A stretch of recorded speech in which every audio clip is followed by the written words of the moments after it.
Pre, ayos ka lang? Oo, kaya ko pa. Tulungan mo ako ah. Madami sila eh.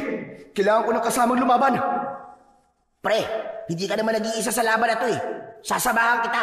Kami ni Lolo. Kailangan na natin tapusin ang aswang na yun bago pa makapambiktima dito sa baryo natin. Tama ang apo ko. Hindi ka namin pababayaan, Rigor. Tutuklasin natin ang kapangyarihan niya. At sa tingin niyo po, matatalo ko ang aswang na yun? Eh yung kapre nga po di niya kinaya eh.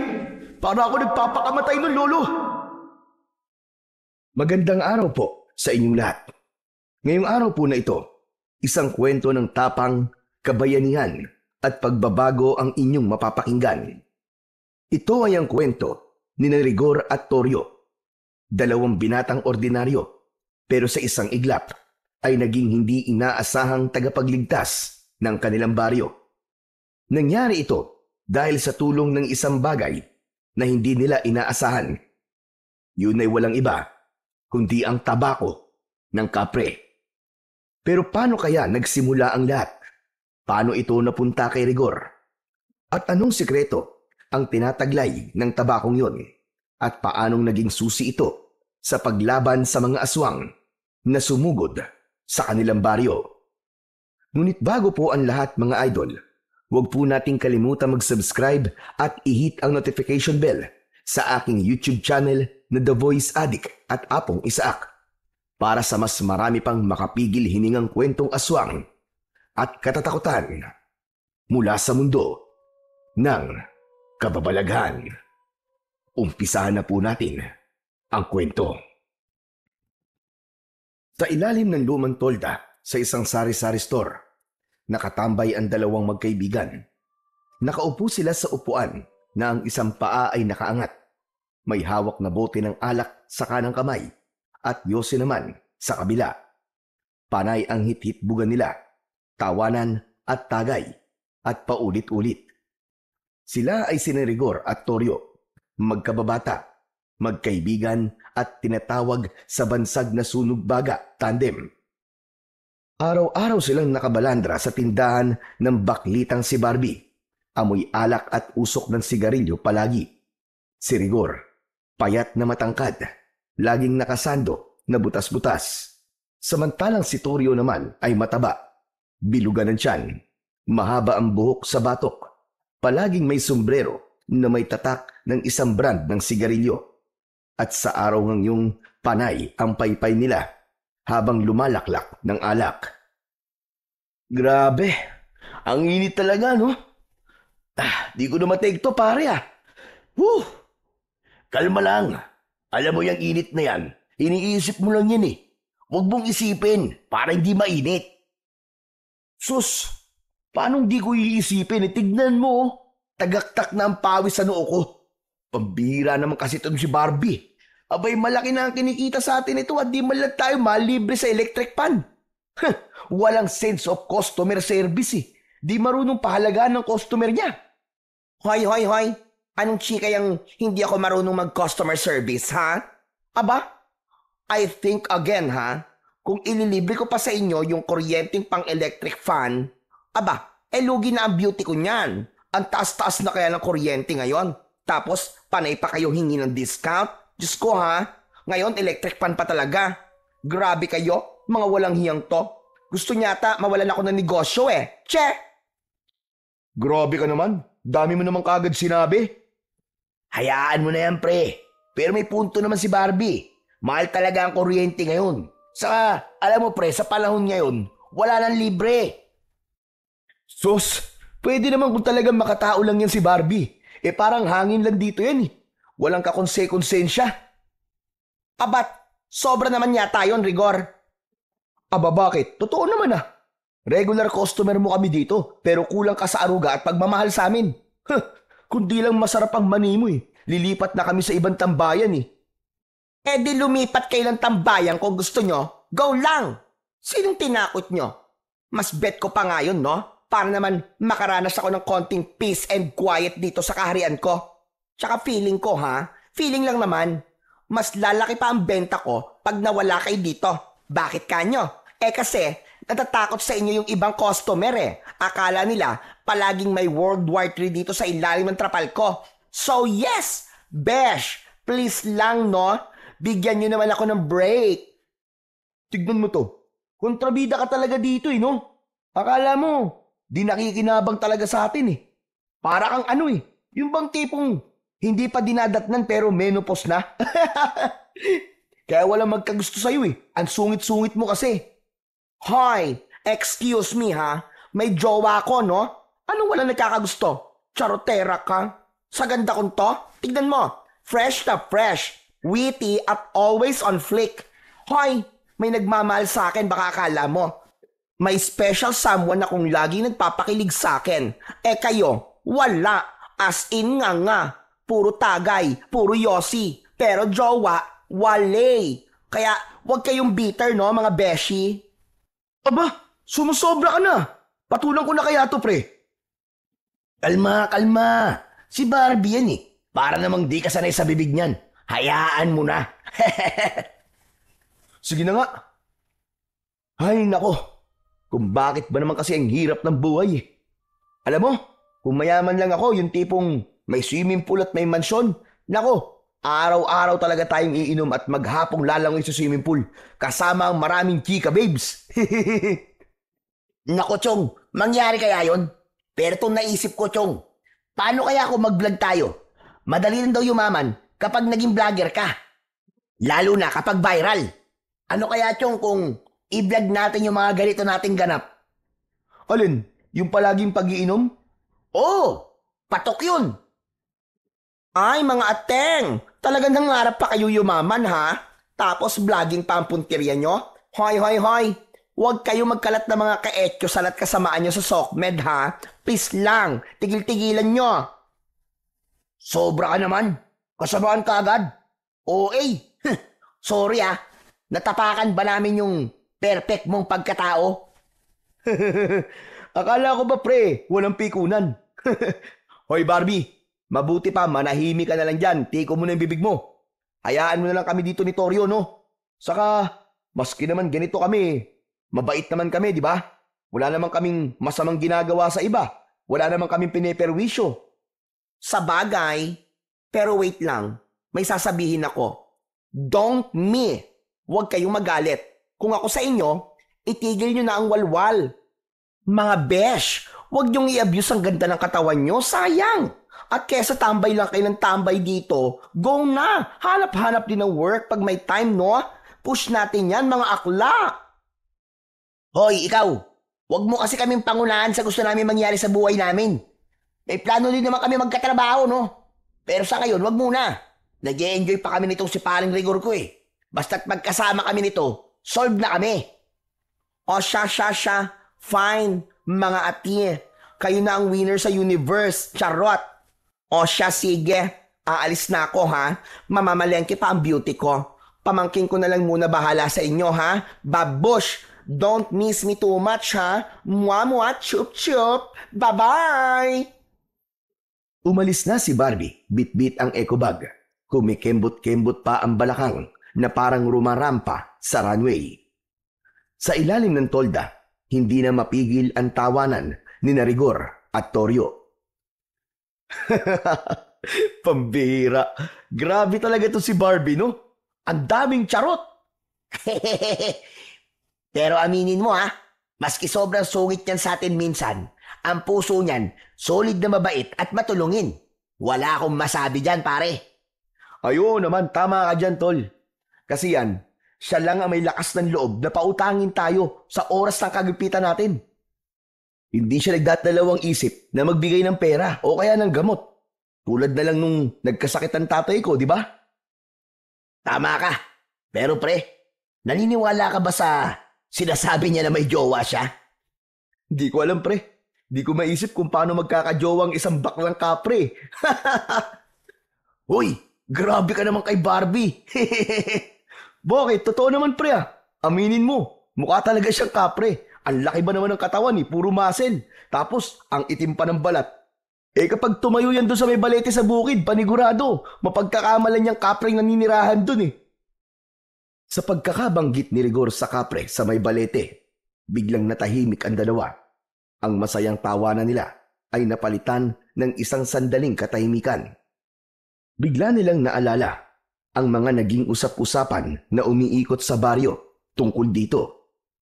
Ayon sa mga matatanda, may isang kapre raw na naninirahan sa matandang puno ng balete sa bandang silangan ng bukid. Doon sa parte ng palayan na bihira ng taniman dahil palagi daw nasusunog ang mga tanim.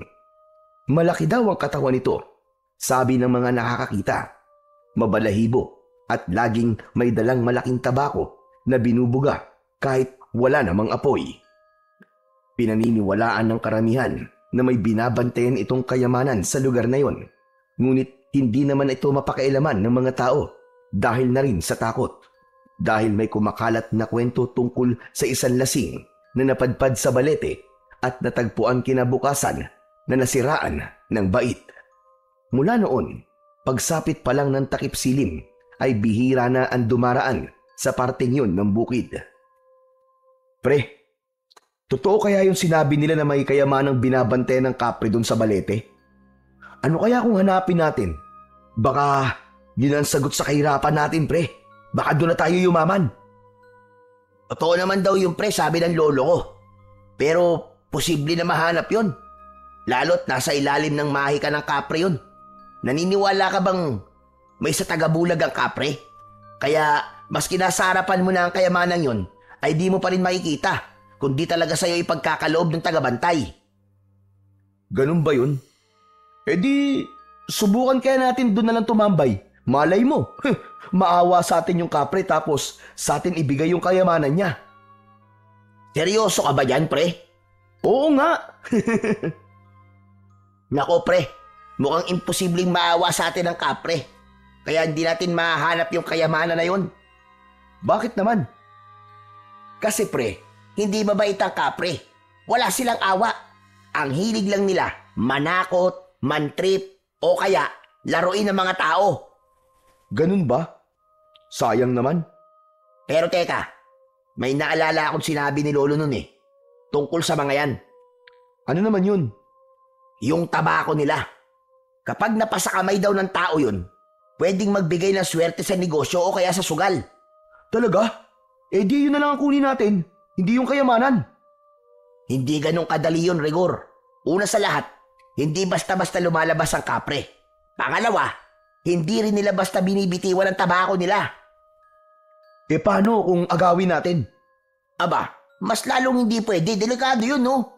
May sumpa ang tabako kapag kinuha mo sa masamang paraan. Ay ganun ba? Eh paano kung hingin na lang natin ng maayos?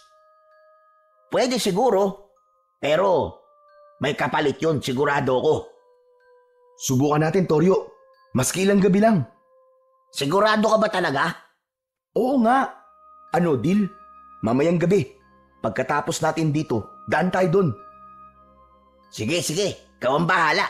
Yun ang trip mo Pagkatapos ng mahabang araw ng pagtatambay, nagpasya na sina Rigor at Toryo na tumayo at maglakad papunta sa gitna ng bukid. Doon sa lugar kung saan matagal nang sinasabi ng mga matatanda na may kapreng naninirahan. Ang daan papunta sa puno ng balete ay makipot at medyo masukal. Sa magkabila ang gilid ay may matataas na damo na halos abot tuhod. Tahimik ang paligid. Tanging ang mga huni lamang ng kuliglig at tunog ng kanilang mga yabag sa tuyong damo ang kanilang naririnig. Nang makarating sila sa gitna ng bukid, bumungad kagad sa kanila ang dambuhalang puno ng balete.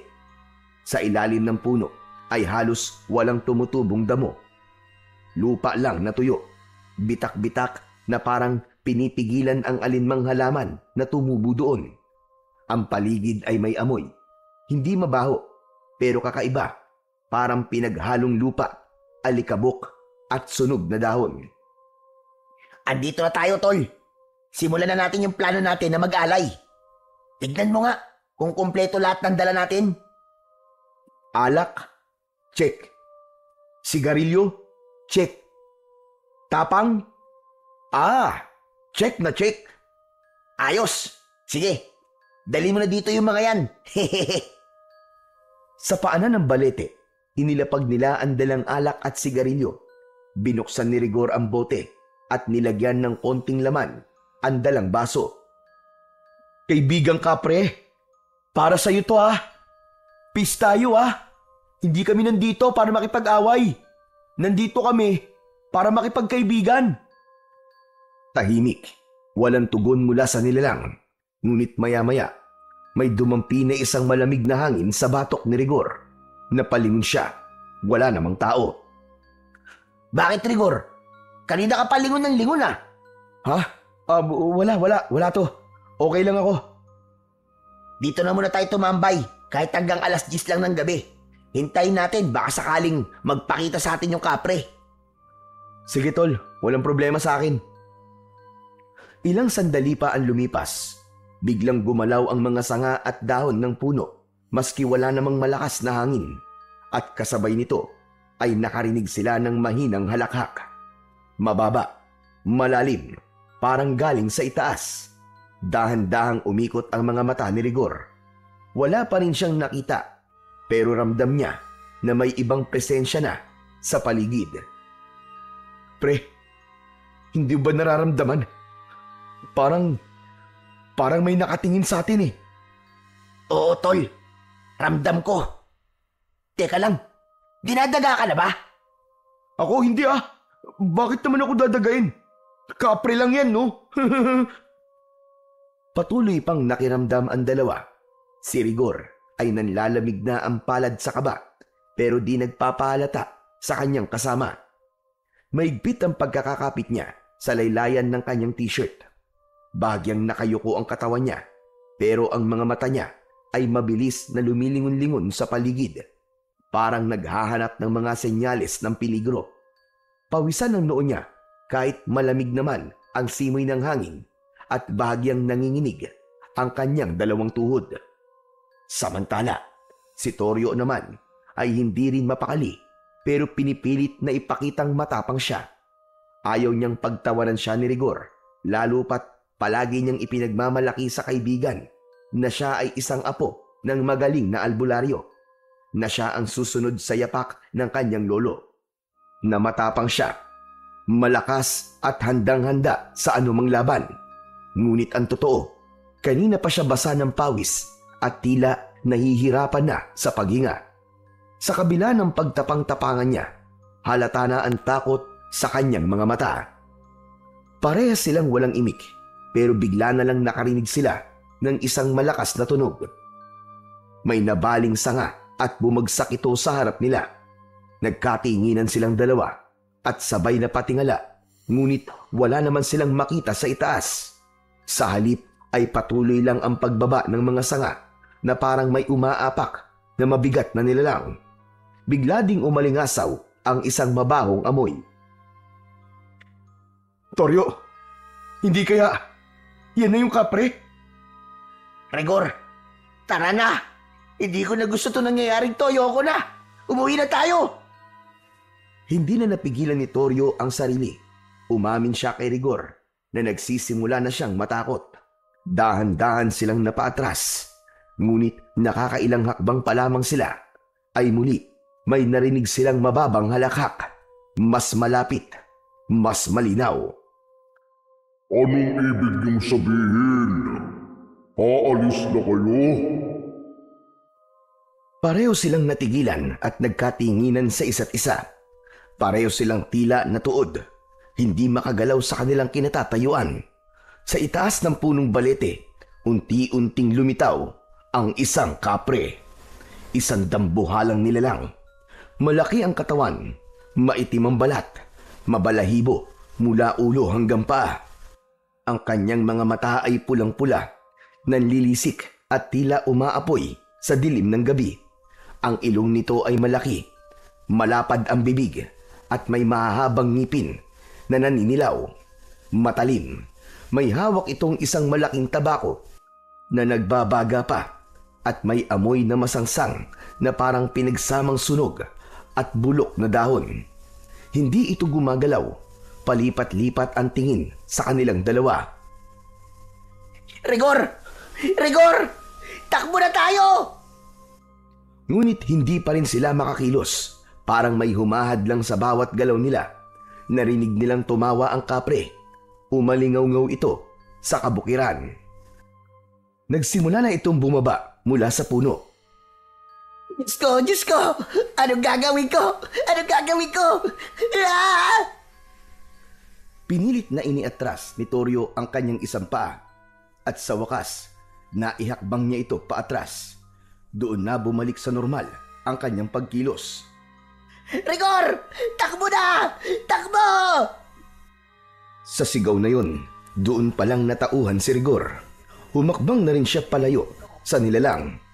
Habang patuloy na tumatakbo si Rigor at Toryo, narinig nila ang malalaking yabag sa kanilang likuran. Toryo, bilis! Hinahabol tayo ng kapre! Bilis! Alam ko! Huwag mo na sabihin! Ah! Tila walang katapusang takbo ang ginawa ng dalawa. Hindi na nila alintana kung saan sila tumatakbo. Sa pilapil, sa palayan, sa masukal na damuhan, lahat tinatahak nila nang hindi iniintindi ang sakit sa binti, ang hapdi at gasgas sa tuhod, at ang pagod na halos ikamatay nila. Nang sumulyap si Rigor sa likod, nakita niyang nasa isang dipa na lamang ang layo ng kapre sa kanila. Nakayuko ito pero nakaangat ang ulo. Halos sumayad ang kamay sa lupa at ang mga mata nitong pula ay diretso pa rin na nakatitig sa kanila. Isang saglit pa, inabot ng kapre ang isa sa mga sanga sa punong nadaanan nila.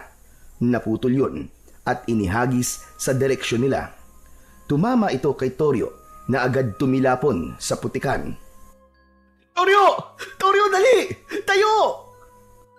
Basang-basa at nabalot ng putik ang katawan ni Toryo. Sa takot na abutan ng kapre, tumayo kagad ito. Pilit na di ininda ang kirot na nararamdaman sa kanyang kaliwang braso. Nagsimulang umambon, dumulas ang daan, ngunit hindi pa rin sila tumigil. Sa likod nila, naririnig pa rin nila ang mga yabag at halakhak. Hindi pa rin ito tumitigil. Nagpatuloy sila hanggang sa napansin na nila ang liwanag mula sa poste ng kalsada. Pagkalabas nila sa madilim na bahagi ng bukid, saka lang sila huminto. Hingal na hingal, lupaypay, at tila babagsak na anumang oras. Habang kapwa hingal, pinilit ni Rigor na lingunin ang dinaanan nila. Dahan-dahan siyang tumalikod habang nakatayo pa rin sa ilalim ng ilaw ng poste. Kinusot niya ang kanyang mga mata. Wala na ron ang kapre na humahabol sa kanila. Tahimik na ang paligid maliban sa tunog ng patak ng ulan. Wala na yung kapre, Toryo. Napatingin si Toryo. Basang-basa, nanginginig pa rin. Napaupo siya ng dahan-dahan sa gilid ng kalsada. Diyos ko, mabuti naman. Anak ng putya, oh. Akala ko talaga madadali na tayo ng kapre na yun eh. Oh, anong nakakatawa? Wala. Naalala ko kasi yung itsura mo kanina nung nadapa ka dun sa putikan. Para kang palakang kokak na panay ang padyak eh. Buisit ka. Nakakatawa pala yun sa'yo ha. Na hindi mo nga ako tinulungan eh. Muntik na kaya ako dun. Wala kang kwentang kaibigan. Iiwan mo talaga ako sa ere, no? Hindi naman. Hindi na kita tinulungan kasi alam ko naman na kayang-kaya mo yun eh.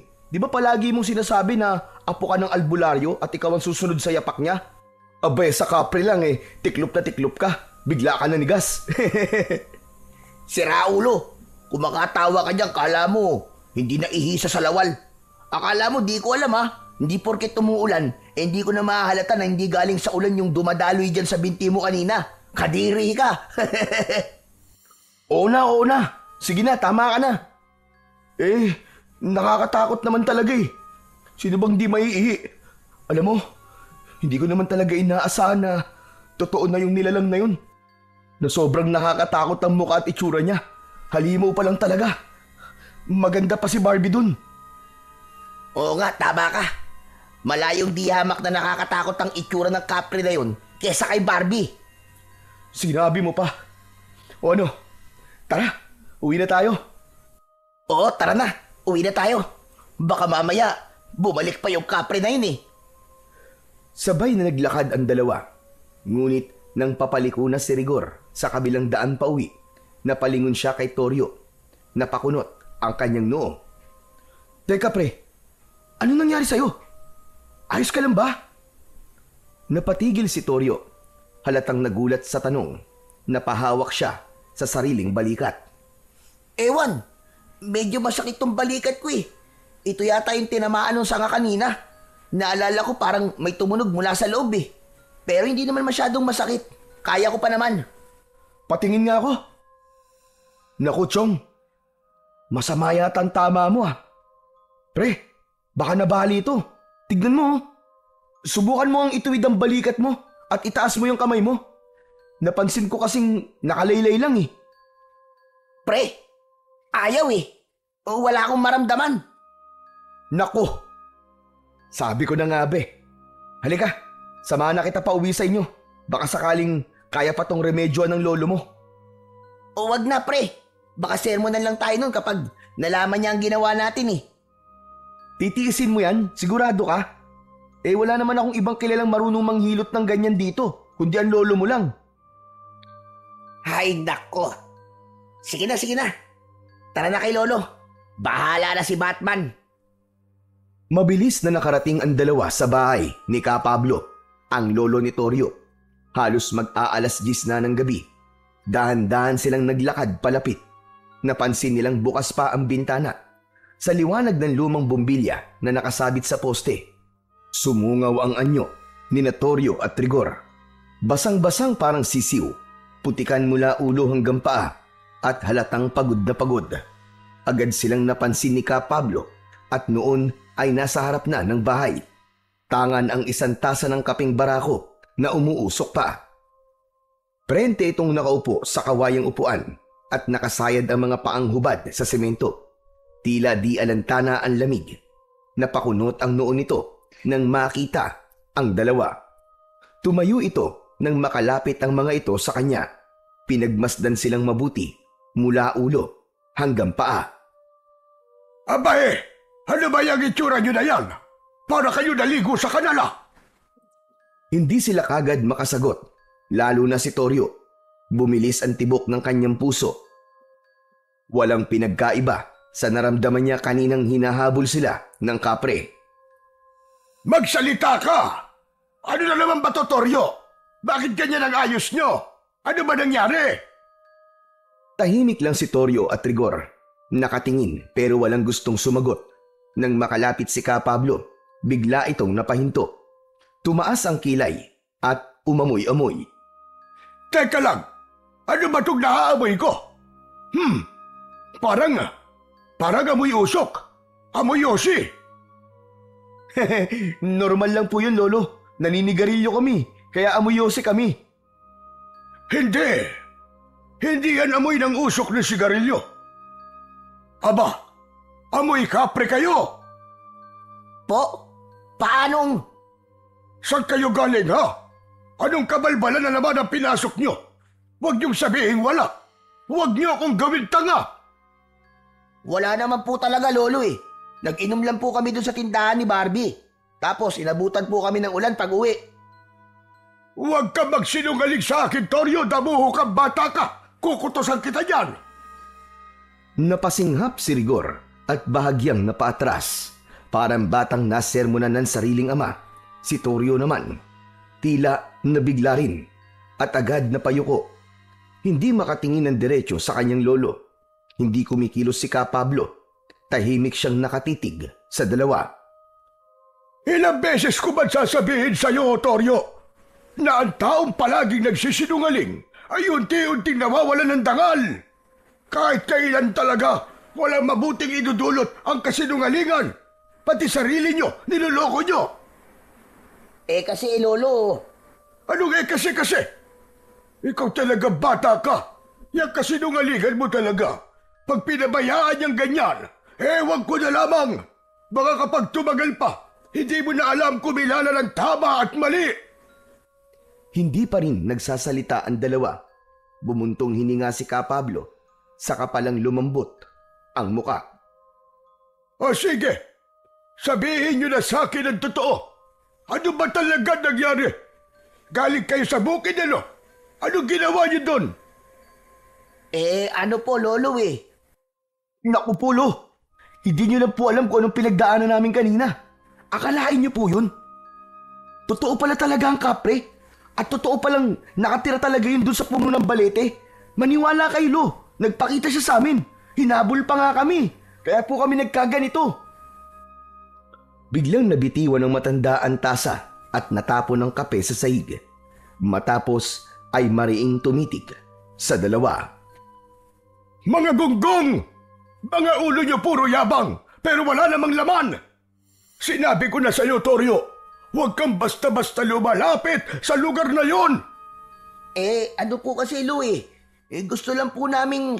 Anong gusto? Anong gusto niyo, ha? Hindi niyo ba alam na lahat ng hahangarin niyo na pagmamayari ng kapre ay may kabayaran? Pabihira kayong dalawa! Ano bang pumasok niyan sa kukote niya? Lo, tama na po. Huwag niyo na pong pagalitan si Toryo. Ako po ang talaga may kasalanan. Ako po nag-iya sa kanya na pumunta ron para subukan kung totoo bang may kapre nga na nagbabantay ng kayamanan sa lugar na yun. Kayamanan? Aanin niyo kung meron nga. Kukunin niyo. Gagamitin para magyabang, ganun ba? Para magpakasasa sa mga bagay na panandalian lamang. Hindi niyo ba alam na sa ginawa niyo, para kayong humukay ng sarili niyong libingan? Lo, hindi naman talaga namin nakalain na totoo yun eh.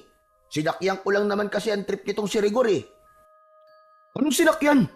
Ikaw kaya yung panay ang kwento na kung sakaling di natin makukuha ang kayamanan eh. Yung tabako ang pwede natin puntiryain kasi may dalang swerte. Totoo naman yun. Pero hindi pa rin maganda yung hahangarin niyo ang isang bagay na hindi naman sa inyo. Lalo pat pagmamayari ng isang nilalang na hindi naman tao. Bakit po, Lo? Ano po bang mangyayari? Yan!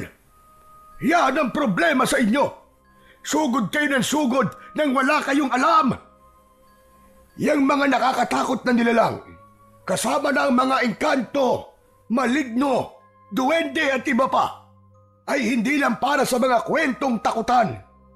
Dahil ang bawat alamat o kwentong bayan ay may pinanggagalingan. At ang mga nilalang may dahilan kung bakit hindi dapat ginagambala. Pasensya na po, Lo. Hindi na po kami yung ulit. Nangangako po ako na kahit ano pong mangyari, hindi na po kami lalapit dun sa balete. Dapat lang na di na kayo umulit. Alam nyo, hindi naman ako galit na nakakita kayo ng kapre. Galit ako kasi isinugal nyo ang buhay nyo nang hindi man lang nag-iisip. Kung kayo nasaktan o nakuha ng nilalang na yon, ano na lang ang mararamdaman ng mga magulang nyo sa inyo? Sige nga, isipin nyo. Tapos magsisinungaling pa kayo sa akin. Opo, naiintindihan ko na po, Lolo. Pasensya na po ulit. Ang pasensya may hangganan. Pero ang kasutilan, kapag paulit-ulit nagiging ugali, at ang ugaling masama, mahirap nang itama. Kaya ngayon pa lang, itigil nyo na ang pagsisinungaling. Dahil ang dila kapag nasanay sa kasinungalingan, darating ang panahon na hindi na ito marunong magsabi ng totoo kahit na kailan. Opo, Lo. Hindi na po kami magsisinungaling. Kaya sasabihin ko na rin po na si Toryo po, tinamaan po ng binatong sanga ng kapre. Mukhang nabali po yata yung balikat. Ano ka mo? Wala, sige. Pumasok kayo sa loob at titignan ko. Agad na pumasok ang matanda at sinundan naman ito ng dalawa. Sa loob ng bahay ni Ka Pablo, agad nilang naamoy ang halimuyak ng langis ng nyog at ang mga bawang na nakasabit sa may bintana. Maliit lang ang kubo. May isang lumang banig sa sahig, isang altar sa sulok at mga bote ng langis at dahon sa ibabaw ng mesa. Huwag kang kikilos. Daan-daan lang. Sabihin mo kung saan ang masakit. Tahimik lang si Toryo habang tinitignan ng matanda ang kanyang balikat. Pinisil-pisil ito, marahan, ngunit may bigat. Napangiwi ang binata dahil sa sakit. Diyan! Aray! Aray lo, dyan po! Ang sakit! Namaga na nga. Hindi bali. Kaya pa to. Mabutit hindi na bali ang buto. Pero namulawan ang litid. Malakas ang pagkakabato sa'yo. Dumampot si Ka Pablo ng isang bote ng langis. Kumuha rin siya ng dahon ng sambong at piniga ito sa kanyang palad. Nagbuo siya ng konting langis dito at saka pinahid sa balikat ng apo. Napaigik ang binata, ngunit hindi umangal. Tiisin mo! Hindi to karaniwang hilot lang. Ginagamot ko, hindi lang ang pilay mo, kundi ang bakas ng nilalang na itinanim niya sa'yo. Ano po? Bakas? Ano pong bakas yun, Lolo? Hindi sumagot ang matanda. Bagkos ay sinimulan na nitong muli na himasin ng may diin at ritmo ang balikat ng apo. Paikot-ikot ang daliri at sabay bulong at ihip sa balikat na masakit. Hindi maintindihan ni Rigor at Toryo ang ibinubulong ng matanda, pero parang galit, parang may sinasawata at itinataboy. Matapos ang ilang minuto, kinuha ni Ka Pablo ang isang pulang sinulid mula sa isang kahon at itinali ito sa braso ni Toryo. Huwag mo yang aalisin sa loob ng 3 araw. Pananggayan, habang hindi pa lubos na napuputol ang bakas ng inkwentro nyo sa nilalang na yon. Kailangan mong mag-ingat. Bakit po, Lo? Ibig po ba sabihin, hindi pa talaga kami tatantanan ng kapre na yon? Hindi basta-basta ang nilalang na yon, Apo. Hindi sila gaya ng hayop na kapag hindi mo na pinapansin, tapos na. Kapag nakita mo ang kapre at nakita ka din niya, may bakas siyang iiwan sa'yo. Yun ang magiging koneksyon niya sa inyo. Ikaw ba, Rigor? May bakas din ba sa'yo? Mukhang wala naman po, Lo. Kasi naunahan ko po si Toryo eh. Mas nauna po akong nakalayo. Kaya siya po yung pinuntirya na batuin ng sanga. Diyan ka nagkakamali. 2 kayong may bakas. Parehas na kayong nakakonekta sa kanya. Kaya ano man sandali, pwede niya kayong lapitan at saktan. Po? Itinikit niya sa inyo ang kanyang amoy. Kaya maski nung layo nyo, kahit saan lugar pa kayo magtago, kapag ginusto niya kayong hanapin, mahanap at mahanap niya kayo. Eh paano po yun, Lo? Kung ganun, hindi na ba talaga kami makakatakas sa kanya? Makakatakas kayo, pero hindi sa pagtakbo. Kailangan niyong putulin ang koneksyon niyo sa kanya. Kung ganun po, bigyan niyo rin po ako ng panangga, tulad po ng kay Toryo. Hindi lang panangga ang kailangan. Dahil sa mundo ng nilalang na gaya niya, lahat ng kilos ay may kabayaran. Kung nagambala mo siya, o maski nga napagtawanan mo lamang, para sa kanya, utang na yon na kailangang singilin. Ganun po pala yun? Oh, heto sa'yo. Itali mo yan sa pulsuan mo at huwag mong aalisin hanggang ako magsabi na pwede na. Kaso pansamantala lang ito. Posibleng hindi pa rin kayo tantanan nun. Ano po ang pwede namin gawin para maputol po ang pagsunod niya sa amin? Paano namin mapuputol po ang bakas? Bukas, sabay kayong pupunta sa balete. Humingi kayo ng tawad. Magdala kayo ng suol tulad ng ilang piraso ng tabako, candy, o kaya ay mga prutas. Ialay niyo yun sa ugat ng puno. Ano, Lo? Lalapit ulit kami sa puno ng balete? Lo, paano kung magpakita po ulit sa amin yung kapre? Hindi yun magpapakita ng basta-basta, lalo na umaga. Madamot ang kapre, pero kaya niyang kumilala ng pusong marunong umako ng pagkakamali. Sige po, Lo. Gagawin po namin yung bukas. Di ba, Toryo? Oo na. Kumusta na ang pakiramdam mo? Ayos na ba? Opo, mas mabuti na po kaysa kanina. Tignan niyo po, naigagalaw ko na po. Mabuti naman. Ang gagawin na lang natin ngayon ay ang maghintay na maayos ang lahat ng gulong ito. Siya nga pala, Rigor. Malalim na ang gabi. Mabuti pa ay umuwi ka na. Po? Ako po uuwi? Oo, at baka mamaya hinahanap ka na ng mga magulang mo. Dahan-dahang lumapit ang binata sa bukas na pinto. Sumilip siya sa labas. Tahimik ang kalsada. May ilaw sa mga poste, pero may ilang bahagi na madilim at napansin niya rin sa kabilang kalsada ang dalawang maliit na tila bolang apoy na nakalutang sa hangin. Hindi niya maipaliwanag pero bigla siyang nangilabot. Naalala niya ang mapupulang mga mata ng kapre. Ganun na ganun ang tingkad. Mabilis siyang umatras at parang batang takot na nagtago sa likod ng matandang albularyo. Lo, wag na lang po kaya akong umuwi ngayon.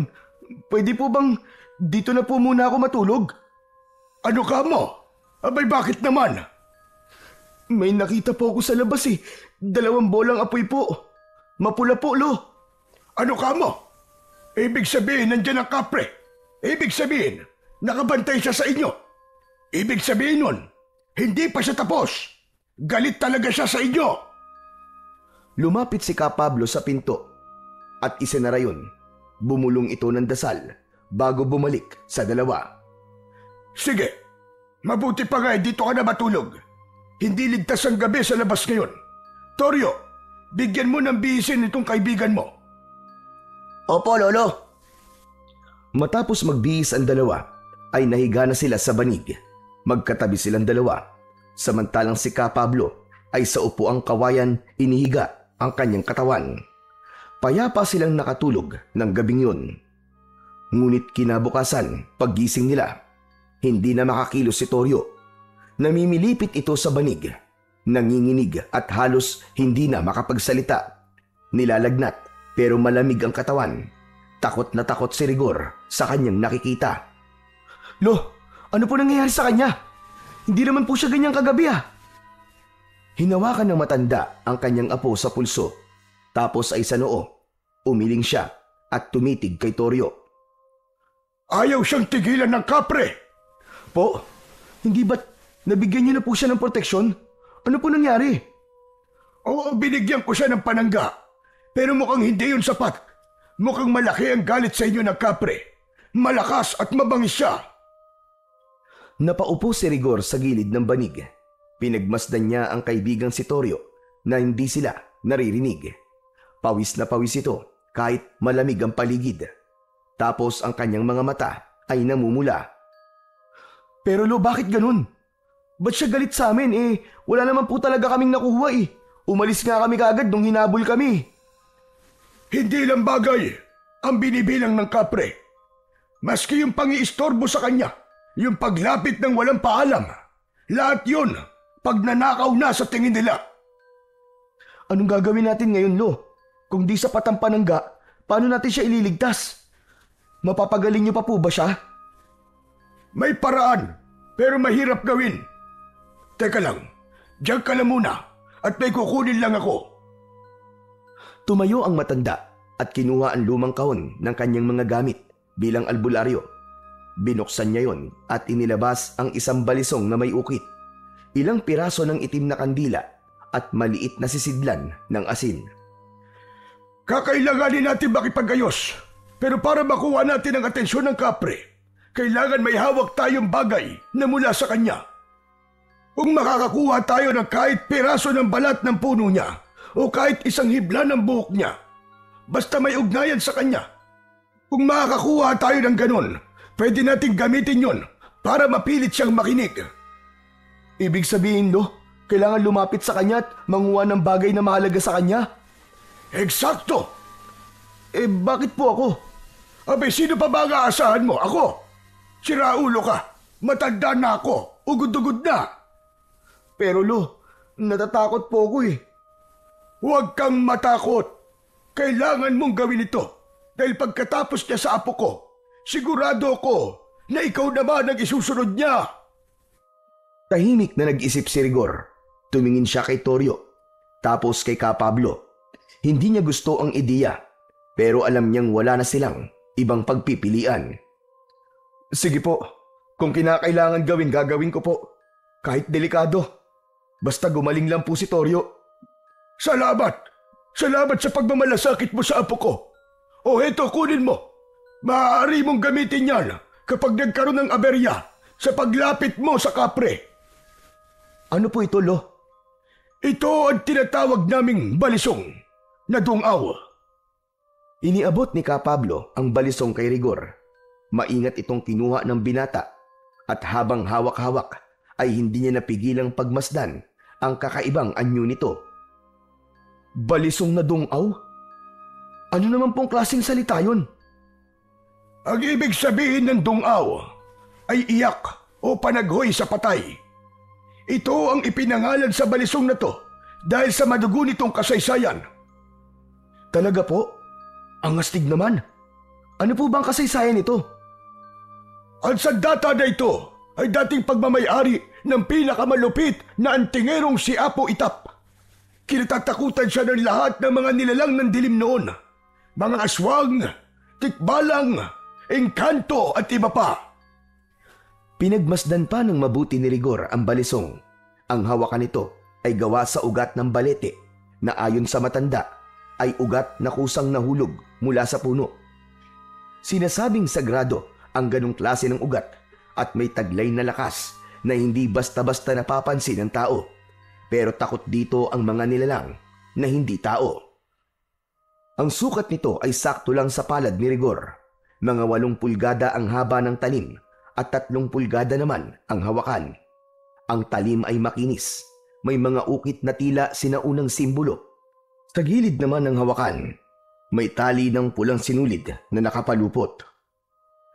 Ang sinulid na ito ay panaggaring tulad ng ibinigay ko sa inyo. Kapag hawak mo ito, hindi makakalapit kagad sa iyo ang kahit na anumang nilalang. Para bang may harang. Pinisil ng binata ang hawakan ng balisong habang iniisip ang mga sinasabi ng matanda. Ramdam niya ang malamig ngunit mabigat na enerhiya mula rito. Hindi man niya aminin sa kanyang sarili. May halong kaba at pagkamangha sa biglang pagpasok ng ganitong responsibilidad sa buhay niya. Hindi lang ito tungkol sa paggaling ni Toryo, kundi tungkol sa kung hanggang saan ang kaya niyang gawin para mailigtas lang ang kaibigan sa galit ng kapre. Kinahaponan, mas lumala ang kalagayan ni Toryo. Paminsan-minsan ay nawawalan ito ng ulirat. Tapos kapag nagigising ay nagwawala at di makakilala. Hindi na rin makakain o makainom ng tubig. Pwede ka nang kumilos, Rigor. Tulungan mo ang apo ko na malampasan ang pagsubok na ito. Opo, gagawin ko po ang lahat, Lolo. Pilitin mo talaga makakuha ng anumang bagay sa kanya. Yun lang, Rigor. Yun lang ang pwede makapagligtas sa buhay ng apo ko. Dahil yung kapre, hindi natin pwedeng labanan ng harapan. Hanggat maaari, kailangan nating daanin sa usap, sa diplomasya, sa kasunduan. Dahil ayoko ng madugon labanan sa totoo lang. Pero dahil ayaw niyang makipag-ugnayan sa atin, kapag may nakuha kang gamit niya na mahalaga sa kanya, doon natin siya pwedeng i-pressure. Mapipilitan siya makipag-ugnayan sa atin. Ipapaalam natin na hindi natin isasauli ang bagay na yon hanggat hindi niya pinapatawad si Toryo. Kapalit ng bagay na yon, buhay ng kaibigan mo. Parang blackmail po, ganun po ba, Lolo? Oo, parang ganun na nga. Wala tayong ibang paraan. Tumango si Rigor. Dahan-dahan itong naglakad palapit kay Toryo. Toryo, aalis na ako ha. Huwag kang bibitiw ha. Hintayin mo ako. Matapos magpaalam kay Toryo, ay lumabas na siya ng bahay. Mabigat ang kanyang hakbang. Pagbukas niya ng pinto, sinalubong siya ng malamig at basang hangin. Madilim ang langit. Kulay itim ang mga ulap. Pakiramdam niya anumang oras, muling babagsak ang ulan. Wala siyang dalang payong, pero hindi niya na ito inintindi. Ang mahalaga lang sa kanya ay ang makalakad, makalayo, at makarating kung saan man siya dapat pumunta. Bitbit niya ang tela na bumabalot sa balisong ni Apo Itap. Ang huling pag-asang maipagtanggol ang kaibigan laban sa kung anumang nilalang ang pumipinsala rito. Nagpatuloy siya sa paglalakad hanggang sa napadaan siya sa bahay ni Barbie. Rigor? Napalingon siya. Nasa pintuan si Barbie. Kinakawayan siyang lumapit. Aba, himala. Nag-iisa ka yata ngayon. Nasa si Toryo. Himala, hindi kayo nag-inuman ngayong araw ah. Nagtampo ata kayo sa akin kahapon. Ano ba yan? Barbie, may sakit si Toryo eh. Nilalagnat siya ng malala. Ha? Aba, bigla naman yata yan. Okay pa naman siya kahapon Kaya nga eh. Saan ka ba pupunta niyan? Hindi naman yan ang daan pa uwi sa inyo Wala. Diyan lang. Sige, mauna na ako Rigor, teka lang. May narinig kasi ako na nagkikwentuhan kanina dito sa tindahan. Ang sabi, may kabarangay daw tayo na nakakita kagabi na may gumagalang aswang dito sa baryo. Nako, mabuti pa umuwi ka na. Huwag ka na magpaabot ng gabi sa daan. Ano ka mo? Aswang? Oo, sabi ni Aling Kunching. Kilala mo naman na matandang yon, di ba? Kapag siyang nagkalat ng balita, totoo talaga. Sino daw yung nakakita? Siya ba mismo? Hindi raw siya. Yung anak niya raw, si Lenlen. Nakita daw niya kagabi, bandang 10:00, may dumaan daw sa tapat nila. Tao raw, gumagapang. Gumagapang? Oo, yung bang parang hinihila yung isang paa habang nakadapa sa lupa. Hindi daw niya nakita yung muka Akala daw ni Lenlen, lasing lang o kaya adik. Pero sinundan daw niya. Aba, Rigor, nako, maninindig ang balahibo mo sa kwento niya. Ano raw? Yung tao, huminto daw sa gitna ng kalsada. Lumingon daw sa kanya at tinignan siya ng diretso tapos biglang nagbago daw ng anyo. Paano na bago? Ano ba, Barbie? Bilisan mo naman magkwento para ka namang teleserye. Laging itutuloy, ano ba yan? Eto na nga, chill ka lang. Ito na, ipapasto ko na ang chika. Yun nga daw, yung tao, bigla raw lumaki ang katawan, humaba ang kuko, at naging dambuhalang aso. Diyos ko po, hindi ordinaryong aso malaki raw na parang kalabaw. Pero yung mata, matatalim at parang nag-aapoy. O diba? Tapos, tumakbo raw palayo sa direksyon ng norte. Doon sa may gulod. Baka raw nagpunta doon sa abandonadong bahay sa dulo ng kalsada. Doon sa dating bahay ni Mang Indo? Oo nga daw, doon nga pumunta. Paano naman nila nalaman? Sinundan nila? Aba, ewan ko. Yun lang ang nasplok dito sa tindahan ko Pero hindi naman siguro yung charot-charot lang, no? Sus, gawa-gawa lang nila yun. Nagpapaniwala ka naman. Paano kung hindi? Nako, mabuti pa umuwi ka na, Rigor. Baka makasalubong mo pa yon. Huwag ka ng gala sa ganitong oras. Huwag ka mag-alala, Barbie. Di naman siguro ko tatargetin nun. Di siya mabubusog sa akin. Seryoso ko, Rigor, Huwag mo tong gawing biro. Bigla silang natigilan nang may marinig na malakas na alulong mula sa hindi kalayuan. Tumagal ito ng ilang segundo. Napatingin si Barbie kay Rigor. Nanlaki ang mga mata at unti-unting namutla. Narinig mo yon, Rigor? Natigilan si Rigor, napalunok. Saglit siyang napatitig sa direksyon ng pinanggagalingan ng alulong. Walang sabi-sabi, agad na isinara ni Barbie ang kanyang tindahan. Pero si Rigor, pilit na binaliwala ang narinig. Imbis na umuwi, ay tumalikod siya at muling pinagpatuloy ang paglalakad. Palayo, patungo sa bukid. Muling tumahimik ang paligid, maliban sa mahinang paghuni ng mga kuliglig sa paligid. Nang muli niyang tignan ang kalangitan, maaliwalas na ito at nawala na ang itim na ulap. Lumitaw na ang mga bituin at buwan. Tuluyan na ring kinain ng dilim ang liwanag. Narating na ni Rigor ang lugar. Saglit siyang nagtago sa may damuhan. Hindi kalayuan pero sapat ang distansya para maaninag niya ng buo ang punong balete. Sa tulong ng liwanag ng bilog na buwan, naaaninag niya ang bawat sanga, bawat ugat na nakababa mula sa punong kahoy. At doon niya nakita ang kapre. Nakaupo ito sa isang makapal na sanga. Nananabako. Ang usok mula sa kanyang tabako ay umuusok pataas. Nakakuyakoy ang isang paa sa sanga, habang ang isa naman ay nakaangat. Nakatukod ang sakong sa katawan ng puno ng balete na parabang komportableng nagpapahinga. Tahimik si Rigor habang nakayuko sa damuhan. Binantayan niya ang bawat galaw ng nilalang. Hindi niya sigurado kung nakita na siya o hindi pa, kaya pinili niyang huwag munang kumilos. Ilang sandali siyang nag-isip kung ano ang bagay na maaari niyang kunin na pagmamay-ari ng kapre. Naisip niyang pinakamadaling kunin ay ang ugat ng balete. Tumingin siya sa paligid. Iniisip kung paano siya makakalapit nang hindi siya napapansin. Naisip niyang pwede siyang gumapang sa damuhan, dahan-dahan at humanap ng tamang tiyempo kapag tumingin sa ibang direksyon ng kapre o kung sakaling ito ay pumikit. Wala pa man siyang ginagawa, ramdam na niya ang kaba sa dibdib. Ilang sandali pa ay naglakas loob na ang binata.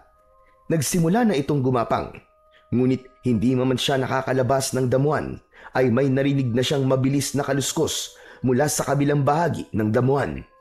Napatingin siya sa direksyong yun. Mula sa pagkakayuko, dahan-dahang iniangat ang ulo upang masipat kung ano ang pinagmumulan ng ingay. At sa hindi inaasahan, nakita rin niyang naging alerto ang kapre. Ang dati nitong nakakuyakoy na paa ay biglang iniangat. Tumayo ito sa sanga ng balete. Ang mga mata nito ay mas lalong tila nagliyab at malikot. Parang may hinahanap. Bahagya pa itong sumingot na parang nakakaamoy ng presensyang hindi niya gusto. Ano kaya yun? Ramdam niya ang kilabot ng mga oras na yun, pero hindi pa rin siya umaatras. Nanatili siyang nakatago. At doon na nagbukas ang panibagong eksena. Mula sa makapal na damuhan sa bandang kaliwa, isang nilalang ang biglang lumitaw. May isang dambuhalang itim na biglang nagpakita. Hindi ordinaryo ang anyo nito. Malaki ang katawan nito na halos kasinlaki ng kalabaw. Ang balahibo nito ay makapal. Mahaba ang buntot at may paliko sa dulo. Ang mga mata ay kulay pula. May mga nakalabas na pangil sa bibig. Matutulis at mahaba. Malalaki rin at matatalas ang kanyang mga kuko. Aswang! Kung ganun, totoo nga sinabi ni Barbie na may aswang! Nagkatinginan ang kapre at ang itim na aso. Tahimik lang sila nung una. Parehong hindi gumagalaw. Tila parehong nagmamasid at sinusukat ang lakas ng isa't isa.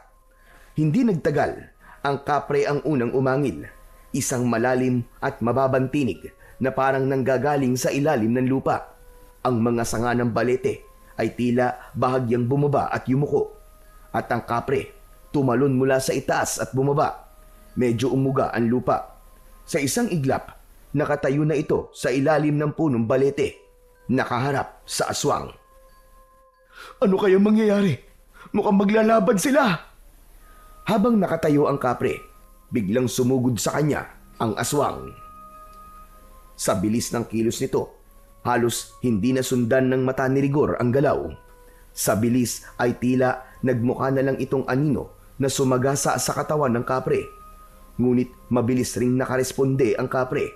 Nasalo niya ng kanyang matitikas na bisig ang unang atake. Napaatras ito ng bahagya, pero agad ding bumawi. Sinuntok nito ang aswang. Napaurong ang aswang, ngunit sa halip na tuluyang umatras, umalulong ito ng pagkalakas-lakas. May mga ibong biglang lumipad mula sa mga punong kahoy. Nagpatuloy ang sagupaan ng dalawa. Tinadyakan ng kapre ang aswang. Tumilapon ito ng ilang metro, ngunit agad ding nakatayo. Tumalon pabalik at sinunggaban ang balikat ng kapre gamit ang malalaking pangil nito. Umingit ang kapre sa sakit. Napaatras ito pero di pa rin sumusuko.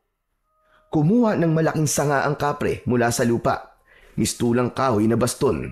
Inihampas niya ito ng malakas sa aswang. Pero unti-unting lumalamang ang aswang makalipas ang ilang sandali. Nasugatan kasi ang binti nito at tila nahirapan ang tumayo ng tuwid. Umuungol ito. Nanginginig habang ang aswang naman ay patuloy sa pag-atake. Putya naman oh! Mukhang dehado na ang kapre ah! Nasa damuhan pa rin si Rigor. Pilit na ikinukubli ang katawan. Nagpaikot-ikot ang dalawa. Mukhang nangihina na ang kapre. Unti-unti na itong nauubusan ng lakas. Mabilis na din ang paghinga nito. Kinagat itong muli ng aswang sa braso. Buisit! Alis na kaya ako rito! Baka madamay pa ako sa away nila eh! Aatras na sana siya, pero parang may pumipigil sa kanya. Muli, ang mga mata niya ay nakatuon sa kapre at sa unang pagkakataon ay nakaramdam siya ng awa para dito. Napahawak siya sa kanyang tagiliran. Naramdaman niya roon ang lalagyan ng balisong. Hindi maaari ito. Tutulungan ko siya. Bahala na. Huminga siya ng malalim saka lumabas mula sa damuhan. Direkta siyang humarap sa aswang. Hoy! Diablong buang! Sumusobra ka na! Tama na yan! Napalingon ng aswang. Nagkatinginan sila ni Rigor. Tila hindi inaasahan ng nilalang ang biglang pagsulpot ng tao. Kaya't tumigil ito sa galaw. Nanatili lang itong nakatayo. Ngunit nang inilabas ni Rigor ang kanyang balisong, bigla itong napaatras. Ang nakataas na buntot nito ay biglang bumaba. Parang asong nabahag ang buntot. Napasigaw si Rigor. Inihanda niya ang kanyang sarili. Sige na! Halika na rito! Tayo ang maglaban! Ngunit hindi na lumapit ang aswang. Sa halip, tumakbo ito palayo. Mabilis na nagtago sa dilim hanggang sa tuluyan na itong nawala. Hindi man lang lumingon. Oh! Ano nangyari doon? Natakot ba siya sa akin? Nagtaka ang binata. Maya-maya, ibinalik niya ang balisong sa kanyang taguan at nilingon ang kapre. Nakahandusay ito at nangihina. Nilapitan ito ni Rigor. Uy! Kapre! Buhay ka pa ba? Bahagyang tumingin ng kapre sa kanya. Nangungusap ang mga mata nito. Sa kabila ng malahalimaw nitong anyo, ay may nakita siyang mumuntim-butil ng luha sa mga mata nito. Teka! Umiiyak ka ba? Salamat. Salamat, binata. Salamat sa pagliligtas mo sa akin.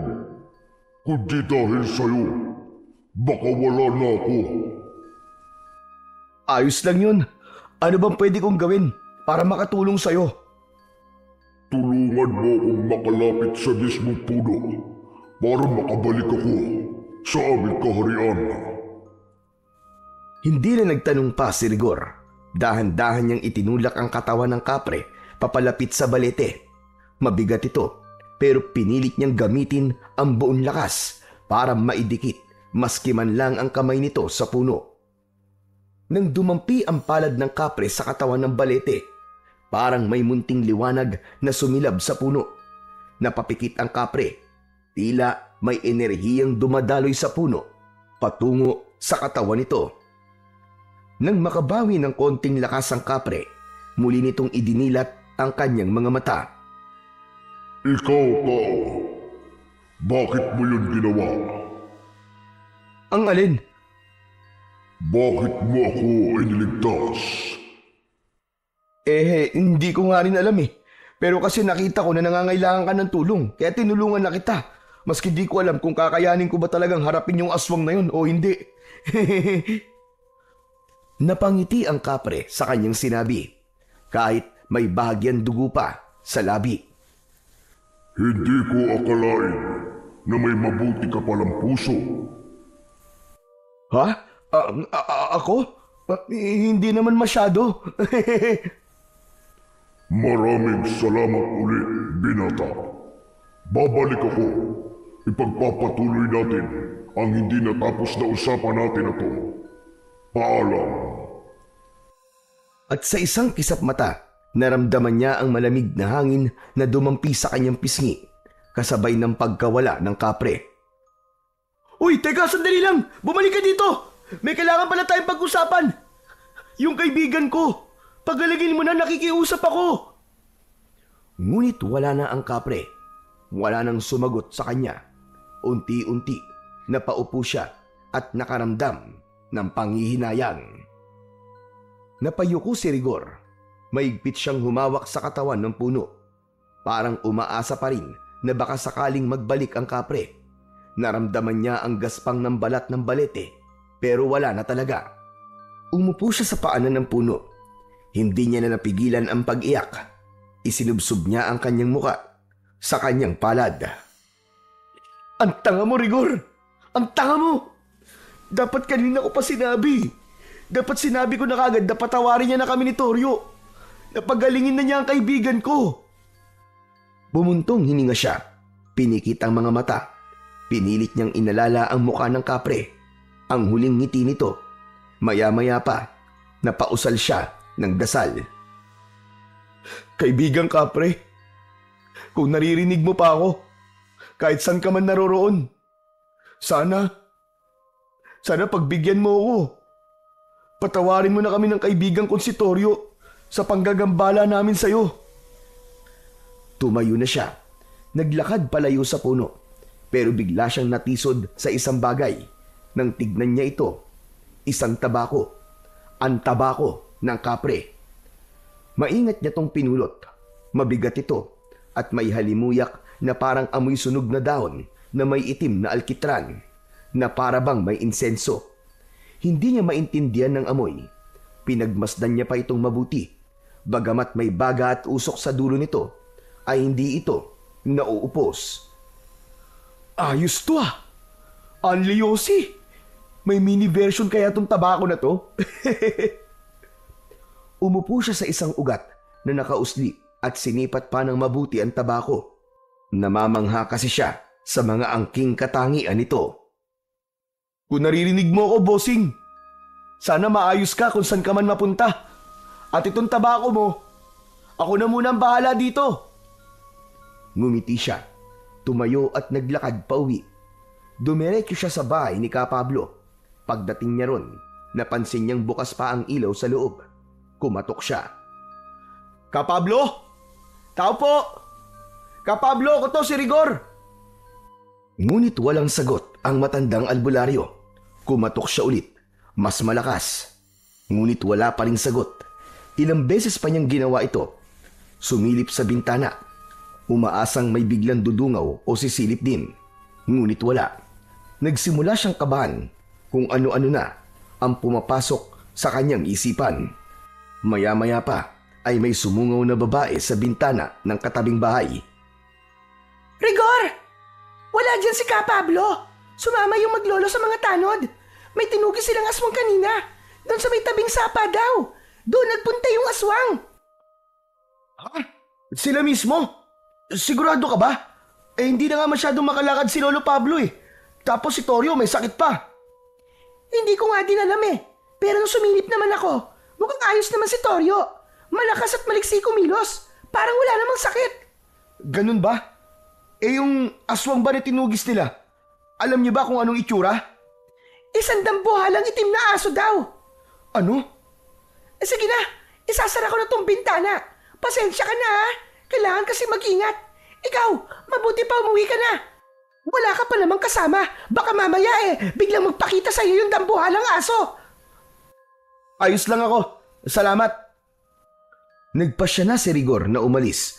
Ngunit biglang may ilaw ng flashlight na tumama sa kanya mula sa kalsada. Pagtingin niya, nakita niyang parating ang maglolo. Agad siyang napahinto dahil sa gulat. Toryo, ayos ka na? Ibig sabihin, Lolo, buhay siya. Anong buhay? Sinong buhay? Yung kapre po, Lolo. Pinakinggan niya po ang dasal ko na sana mapatawad na po niya kami ni Toryo. Inalis na nga po niya ang sumpa. Talaga? Nakausap mo na yung kapre? Hindi ka ba nagbibiro lang? Paano nangyari yun? Opo, nakausap ko po siya. Ang kaso lang, wala na po siya dun eh. Bumalik na po sa karian nila. Sugatan po. Kasi masama po ang mga tama niya eh. Teka, hindi ko maintindihan. Ano ba nangyari sa lakad mo, iyo? Natuloy ka din bang kumuha ng pagmamayari ng kapre? Hindi na nga po ako nakakuha eh. Pero may napulot po ako. Ano yun? Ito po, tignan nyo. Napakunot ng noo si Ka Pablo. Jesus Maria, tabako ito ng kapre ah. Paano ito napunta sa'yo? Napulot ko nga po, Lo. Baka nakalimutan niya pong bitbitin kasi sobrang hirap siya dahil po sa mga sugat niya. Teka iyo, pwede mo bang ikwento sa akin ng tuloy-tuloy kung ano talaga ang nangyari? At nagsimula na ngang ikwento lahat ni Rigor ang lahat ng nangyari. Wala siyang itinarang detalye mula simula hanggang sa huli. Makikita sa muka ng maglolo ang pagkamangha sa mga ginawa ni Rigor. Talaga, Chong? Tinulungan mo yung kapre laban sa aswang? Shish! Ang astig naman nun, men! Di ka natakot? Yun na nga ang pinagtataka ko, Toryo eh. Ramdam kong kinakabahan ako, pero hindi ako natakot. Di ka natakot na harapin ang aswang dahil sa hawak mong sandata iyo. Ang balisong ng Dungaw ay hindi lang sandata na pangsugat sa mga kalaban. Kaya din itong magbigay ng tapang sa sino mang may tangan sa kanya. Kaya pala, saka para akong nakakarinig ng mga bulong kanina. Talaga? May mga naririnig ka bang boses? Opo, parang sinasabi nila kung anong kailangan kong gawin. Paanong nangyari yun? Imposible namang maging isa kang Bertudes. Wala ka naman dugong albularyo o antingero sa lahi nyo, hindi ba? Paanong nangyayaring naririnig mo ang mga gabay? At heto pa, iniwanan pa sa'yo ng kapre ang kanyang tabako. Naiwan lang naman po niya yan eh. Hindi naman po niya ibinigay sa akin. Hindi ako naniniwala dyan. Dahil ang kapre, hindi yan nahihiwalay sa tabako niya. Parang bahagi na yun ng katawan niya. Ibig sabihin, iniwan niya yan sa'yo. At ibig sabihin, pinagkakatiwalaan ka niya. Gusto niyang gamitin mo ang kapangyarihan ng kanyang tabako. Gusto kaya niyang gamitin ko yun laban sa aswang na nanakit sa kanya? Eksakto! At kung totoo ngang iniwan sa'yo ang tabako, ibig sabihin, ipinapasa na rin niya ang laban niya sa'yo. Ipinapasa ang laban? Naku, paano ko naman po gagawin yun? Hindi naman ako mandirigma eh. Hindi rin po ako katulad niyo. Oo, tambay ako, pero hindi naman ako nakikipagbasag ulo. Tapos ngayon, makikipaglaban ako sa gakalabaw na aso na yun? Pre, hindi ka naman nag-iisa sa laban na to eh. Sasamahan kita. Kami ni Lolo. Kailangan na natin tapusin ang aswang na yun bago pa makapambiktima dito sa baryo natin. Tama ang apo ko. Hindi ka namin pababayaan, Rigor. Tutuklasin natin ang kapangyarihan niya. At sa tingin niyo po kakayanin ko yun? Eh yung kapre nga po hindi kinaya eh. Para ako magpapakamatay nun, Lo. Kaya mo, Rigor. Maniwala ka labang sa sarili mo. At saka hindi mo ba alam na iba ang epekto ng kapangyarihan ng tabako kapag tao na ang may gamit? Nagiging triple ang lakas nito. Ha? Talaga po? Sigurado po kayo, Lo? Hindi na nasagot ni Ka Pablo ang huling sinabi ni Rigor dahil may biglang kumalabog sa labas ng bahay. Nagkatinginan sila. Bumilis ang tibok ng dibdib ni Rigor habang si Ka Pablo naman ay dahan-dahang tumayo mula sa pagkakaupo. Dito lang kayo. Huwag mo na kayong lalabas. Lumapit ang matanda sa bintana at marahang sumilip sa labas. Tahimik. Masyadong tahimik ang paligid. Biglang may tunog na parang ungol ng isang galit na aso. Ka Pablo, ano pong meron? Hindi ulit sumagot ang matanda. Bagkus ay isinara na niya ang bintana. Saka mabilis na kinuha ang isang bote na may lamang pulang likido. Binuksan ito at isinaboy ang laman sa paligid ng pinto at bintana. Sabay bulong ng mga salitang hindi nila maintindihan. May narinig silang mga yapak at pagkatapos ay may kumalabog ulit. Sa pagkakataong ito, para bang sinadyang banggain ang dingding ng bahay. Napayuko si Ka Pablo, tumingin sa paligid at muling nagsaboy ng isa pang likido sa mga dingding. Maging alerto kayo! Nasa labas ang aswang! Napalunok si Rigor. Tumayo siya at napahawak sa kanyang balisong. Dinampot na rin niya ang tabako na nasa ibabaw ng mesa. Dahan-dahan siyang lumapit sa dingding. Pinakiramdaman ang labas. Pwede ko bang makita, Ka Pablo? Tumango ang matanda. Lumapit siya sa bintana at sumilip ng konti. Saglit siyang natigilan. Nakita niya ang isang malaking nilalang na parang aso. Siya nga yung aswang na nakita ko sa bukid. Siya po yun. Ano?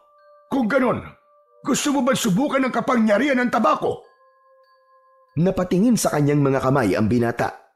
Sa kanan ay hawak niya ang balisong na dungaw at sa kabila naman ay ang tabako ng kapre. Agad niyang napansin na sa mismong oras na yon, parang kusang sumiklab ang dulo nito. Nagliyab kahit walang posporo o apoy. Nagsimula itong umusok at hindi ordinaryong usok ang lumabas. Kulay bughaw, paikot-ikot sa hangin, parang may sariling buhay. Kapablo! Ito na yon, Rigor. Huwag kang matakot. Hayaan mong gabayan ka ng tabako. Damhin mo ang presensya ng kapre. Hindi ka nag-iisa. Pumikit si Rigor sa kanyang isipan. Biglang sumulpot ang imahe ng punong tinayuan nila. At doon, sa lilim, nakatayo ang kapre. Sugatan pero nakangiti. Saka ito tumango. Marahang itinaas ang kamay na parabang pinapasa sa kanya ang isang tila bilog na liwanag.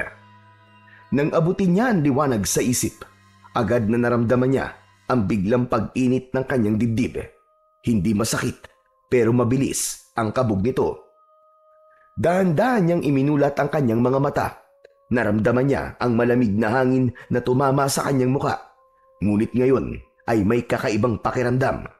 Ang usok mula sa tabako ay patuloy na umiikot, bumubuo ng isang manipis na bilog sa hangin.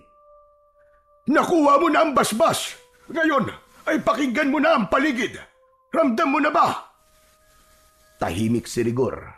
Nakiramdam ang dating katahimikan ng gabi ay napalitan ng mumunting ingay. Mga galaw ng dahon, ang mababang ungol ng nilalang sa labas, ang mga bulong ng mga kapitbahay na natatakot dahil sa presensya ng nilalang sa labas ng kanilang kubo. May mga kaluskos, mabigat at mabagal, pero papalayo. Lo, paalis na po siya. Sige, pakinggan mo. Sundan mo sa isipan mo kung saan siya papunta.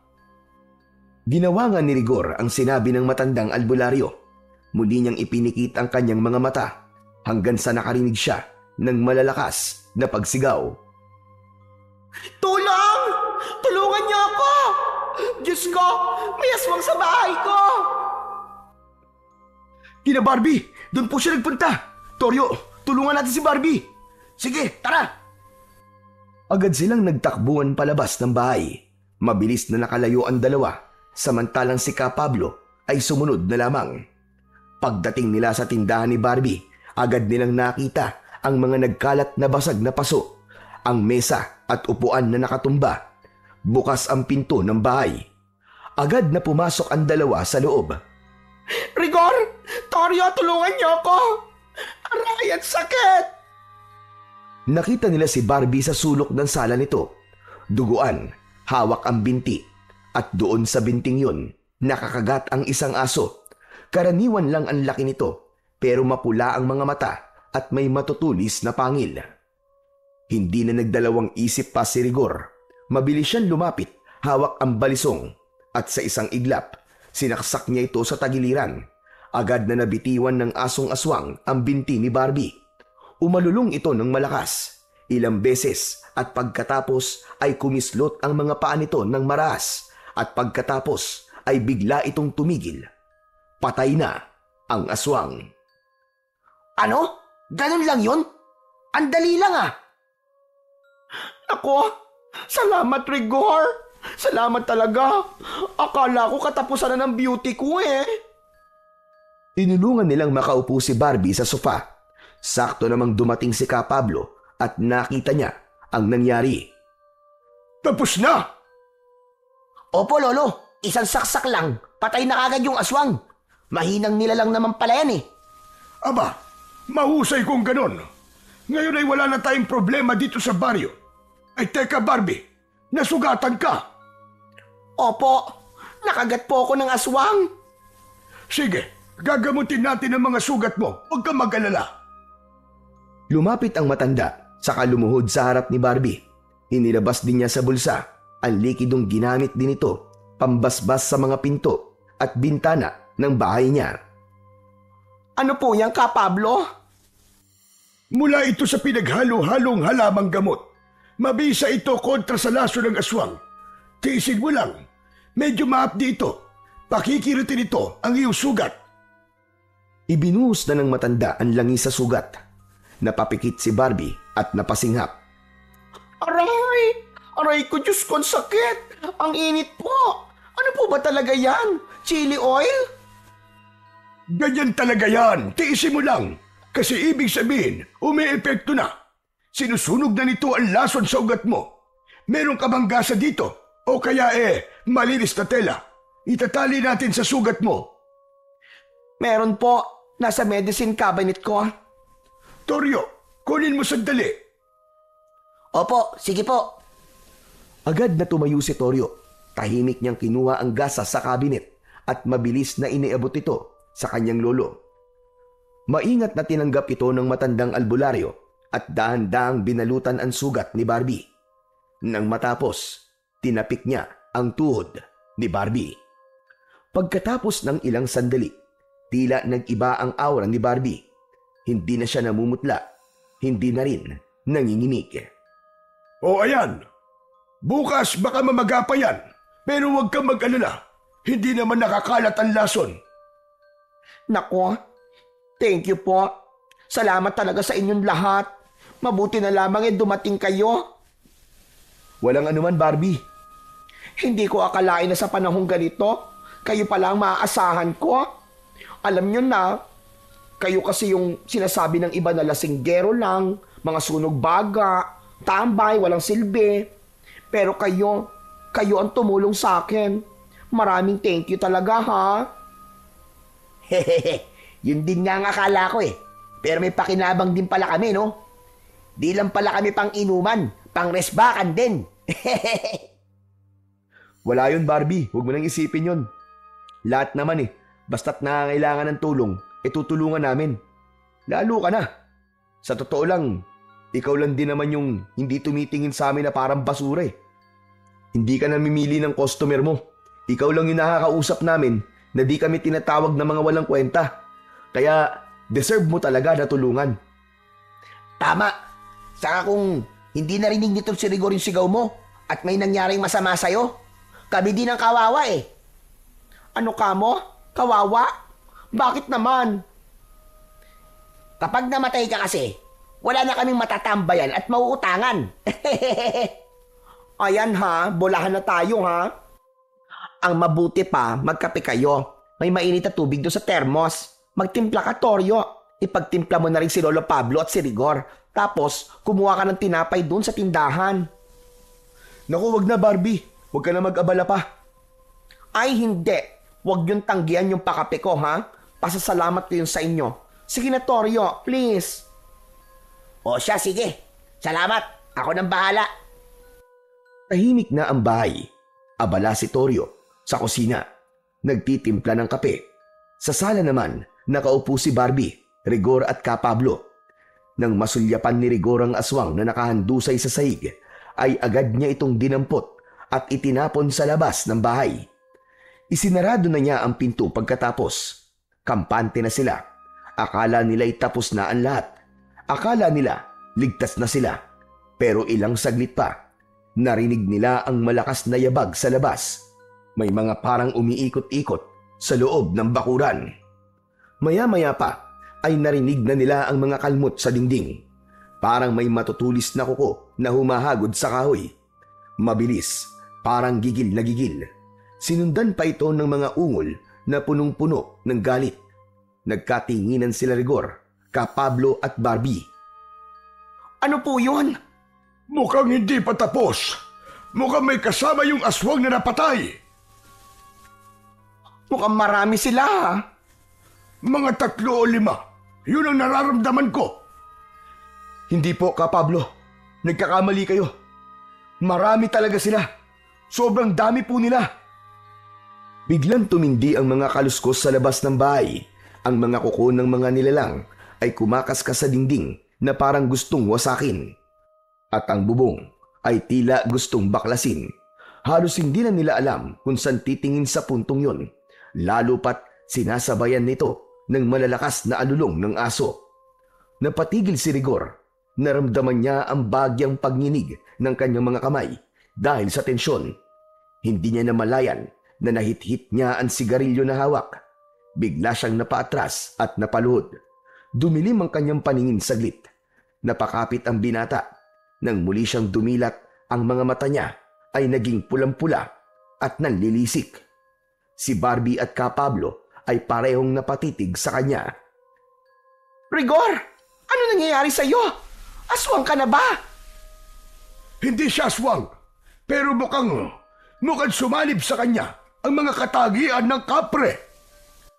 Nanatiling tahimik si Rigor, pero dama niya ang lakas na dumadaloy sa katawan niya. Ang paningin niya ay tumatagos sa mga dingding. Nakikita niya ang mga nilalang sa labas na umaaligid sa bahay. Nakita din niya na di lang sila ang sinasalakay ng mga aswang. Kapablo, ang mga kapitbahay natin, sinasalakay din sila ng mga aswang. Hindi lang po tayo. Biglang may nabutas na bintana. Huli na para sabuyan ito ng pananggalang ni Kapablo. Isang aswang ang agad na nakapasok. Agad silang naging alerto. Itinaas ni Rigor ang kamay, handang makipaglaban. Tumalon ang aswang papalapit kay Rigor. Handa siya nitong salakayin, ngunit naging mabilis ang kilos niya. Tinadyakan niya ito ng malakas hanggang sa mabangga ito sa pader ng bahay. Hindi na nakabangon pa. Agad niya itong sinundan at sinunggaban. Sinaksak sa dibdib gamit ang balisong. Nangisay ito sa sahig at hindi na muli pang gumalaw. Habang pinupunasan niya ang dugo sa talim, may isa pang aswang ang sumugod papunta kay Toryo. Nasaksak ito ni Toryo pero tumayo ulit ang nilalang at kinagat ang binata sa hita. Aray! Rigor! Lolo Pablo! Tulungan niyo ako! Nang makita ito ni Rigor, ay sinaksak ito ulit sa leeg. Tumilamsik ang itim na dugo at tuluyang bumagsak ang aswang. Grabe yun! Hindi pala sila tinatabla ng simpleng panalaksak lang. Hindi talaga. Pero Toryo, ang sugat mo. Ayos lang po, Kolo. Malayo po to sa bituka. Hindi pwede. Heto, may kaunti pang natira sa langis. Buhusan mo nang mawala ang lason. Inihagis ng matanda ang bote ng langis sa apo. Agad niya naman itong binuhusan. Habang ginagawa yon, isa na namang aswang ang nakapasok at pinuntirya na naman ito si Toryo. Aba, teka lang! Huwag naman na ako! Kotang-kota na kayo sa akin ah! Agad na iniharang ni Rigor ang kanyang katawan nang tumalon ng asong aswang palapit kay Toryo. Walang awa niya itong sinalubong ng saksak. At tulad ng mga naunang aswang, humandusay lang ang katawan ng mga ito sa saig ng bahay ni Barbie. Pre, ayos ka lang ba? Oo, kaya ko pa. Tulungan mo ko. Madami sila. Kailangan ko ng kasamang lalaban. Iniabot ni Rigor kay Toryo ang balisong. Tinanggap naman ito ni Toryo. Tumayo at humanda sa laban. Sunod-sunod na pumasok ang mga aswang. Isa-isang tumalon sa bintana.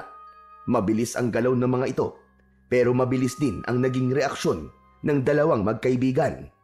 Walang sandatang hawak si Rigor, kundi ang sigarilyong nasa kanyang kamay. Ngunit nagagawa niyang pahinain ang mga aswang. Nababawasan ang kanilang enerhiya kapag nasusuntok o nasisipa sila ni Rigor.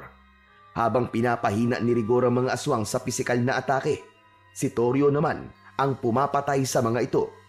Kapag nakita niyang bumagal o nanlupaypay ang isang aswang, agad niya itong nilalapitan at sinusugatan sa leeg o sinasaksak sa puso.